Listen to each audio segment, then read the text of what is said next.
Assalamualaikum warahmatullahi wabarakatuh.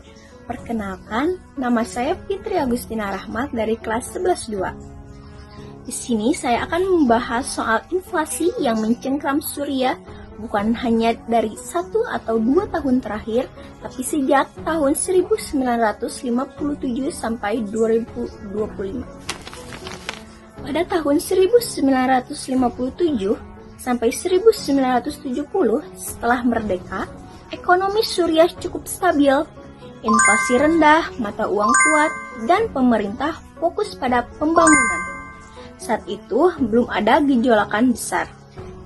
Selanjutnya masuk tahun 1970-an, penemuan minyak meningkat pendapatan negara. Tapi ketergantungan yang berlebihan justru jadi masalah.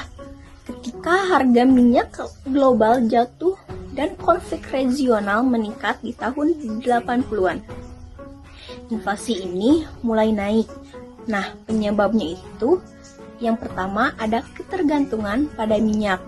Yang kedua, ketidakstabilan politik regional.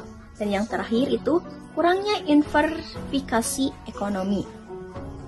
Nah, pada tahun 1990 sampai 2005, inflasi sempat stabil, tapi reformasi yang dilakukan pemerintah tidak menyentuh akar masalah.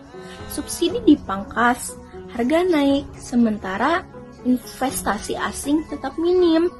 Ini menciptakan tekanan baru di kalangan masyarakat. Selanjutnya, yaitu tahun 2011, perang saudara itu terpecah.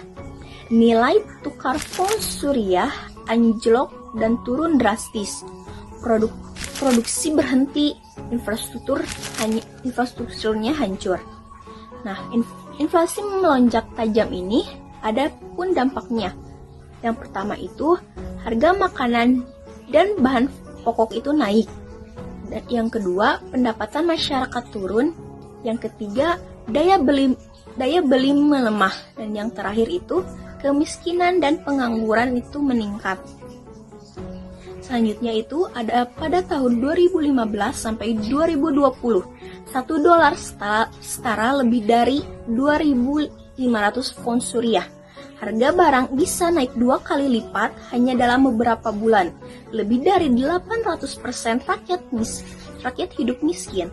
Krisis kemanusiaan memburuk dan sanksi internasional memperparah keadaan. Hingga tahun 2025, inflasi masih tinggi. Pemerintah mencoba reformasi, tapi hasilnya belum nyata. Nah, berikut solusi yang bisa dilakukan untuk warga Suriah. Yang pertama itu ada reformasi kebijakan moneter, menstabilkan nilai tukar dan memperkuat sistem perbankan. Yang kedua itu diversifikasi ekonomi. Tak bisa hanya andalkan minyak, sektor pertanian dan industri lokal perlu dikembangkan kembali. Dan yang ketiga, bantuan internasional. Bantuan yang tepat sasaran dan transparan bisa mempercepat pemulihan ekonomi. Nah, itulah inflasi di Suriah bukan hanya soal ekonomi, tapi juga soal politik, konflik, dan kemanusiaan.